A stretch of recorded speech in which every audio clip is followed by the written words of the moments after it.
Seperti janji saya beberapa waktu yang lalu, saya ingin share pengalaman pahit saya, yaitu pengalaman cut loss. Dan ini adalah cut loss terbesar dalam sejarah saya masuk di Bursa Saham Indonesia, yaitu cut loss 57%. Dan memang saya akui di situ saya salah dalam melakukan analisa dan ekspektasinya tidak sesuai dengan yang saya harapkan. Harapannya teman-teman bisa mengambil pelajaran dari kesalahan yang saya buat beberapa waktu yang lalu. Cuman sebelum kita masuk ke pembahasannya, silahkan teman-teman subscribe channel ini ya. Bagi teman-teman yang belum subscribe ya. Dan jangan lupa juga aktifkan lonceng notifikasinya supaya teman-teman terupdate ketika kami upload video yang terbaru. Dan pastikan teman-teman tonton sampai selesai.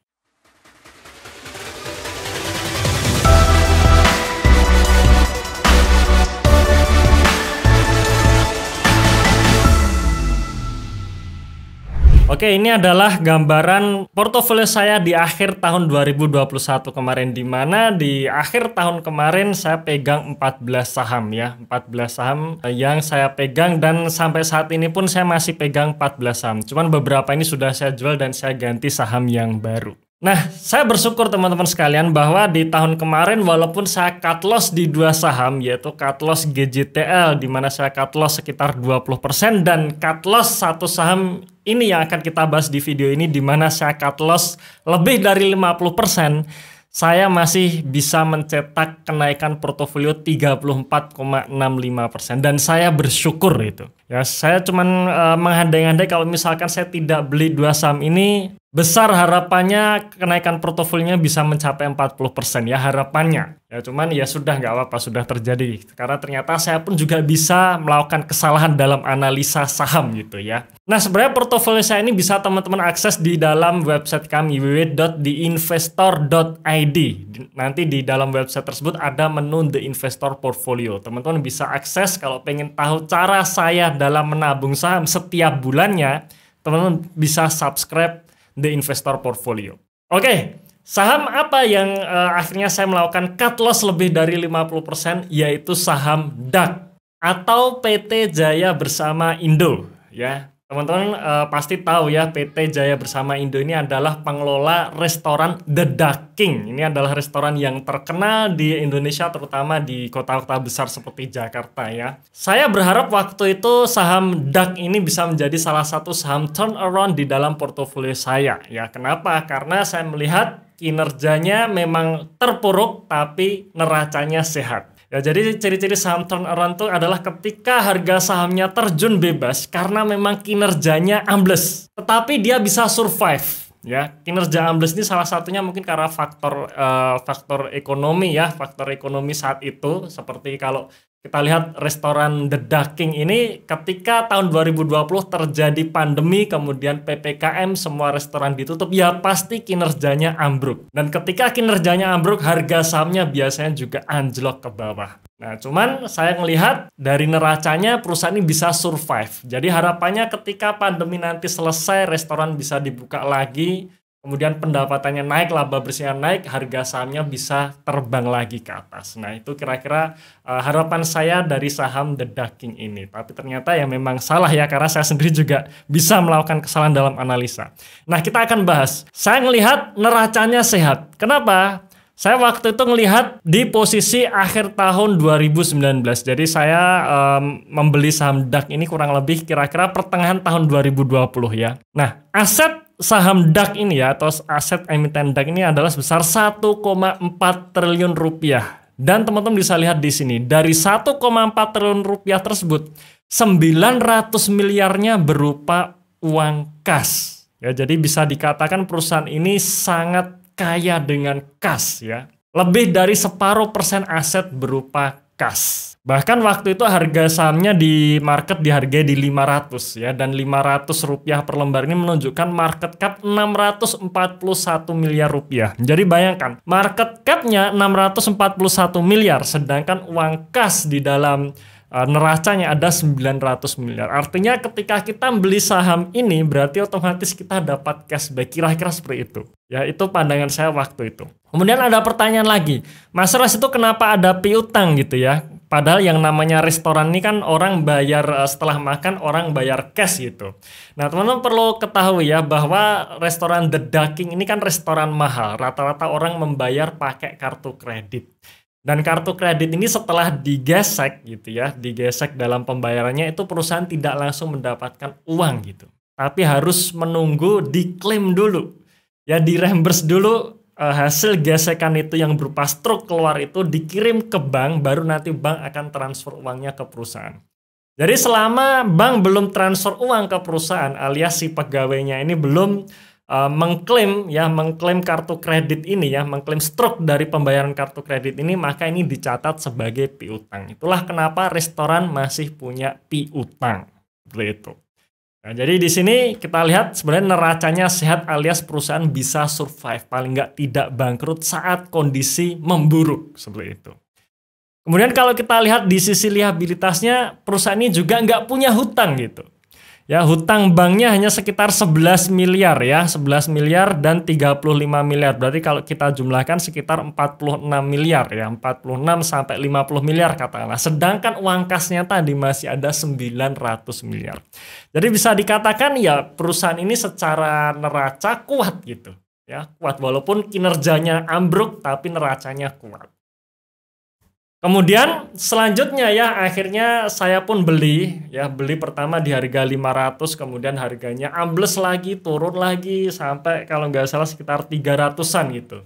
300-an saya beli lagi gitu. Jadi average saya kira-kira di sekitar 400-an sekian gitu ya, 400 kecil. Saya agak lupa juga ya, 400-an kecil. Di situ sambil saya selalu menunggu laporan keuangannya dan akhirnya laporan keuangan yang terakhir ya keluar yaitu 30 September 2020. Jadi posisi kuartal 3 2020 dan komposisinya juga masih tetap bagus ya. Memang asetnya turun, kenapa? Karena salah satunya kasnya turun ya, untuk membiayai biaya operasional bulanan ya pastinya juga akan menyedot kas perusahaan, tapi tetap komposisinya masih bagus menurut saya, di mana 600 miliarnya ini berupa cash. Kemudian piutangnya membesar. Nah artinya apa? Artinya memang kala itu perusahaan ya atau restoran-restoran The Duck King ini banyak yang tutup, karyawan banyak yang di PHK juga ya karena pandemi. Ya otomatis yang nggak ada yang ngurusin itu. Semua piutang-piutangnya nggak ada yang ngurusin, akhirnya piutang-piutangnya sedikit terbengkalai gitu. Sebenarnya kalaupun istilahnya di kartu kredit ini ya, karena saya dulu orang bank, itu sebenarnya tidak ada batas waktunya gitu. Sepanjang perusahaan masih menyimpan struk dari pembelian dari kartu kredit tersebut, itu masih bisa diklaim kapanpun. Seperti itu.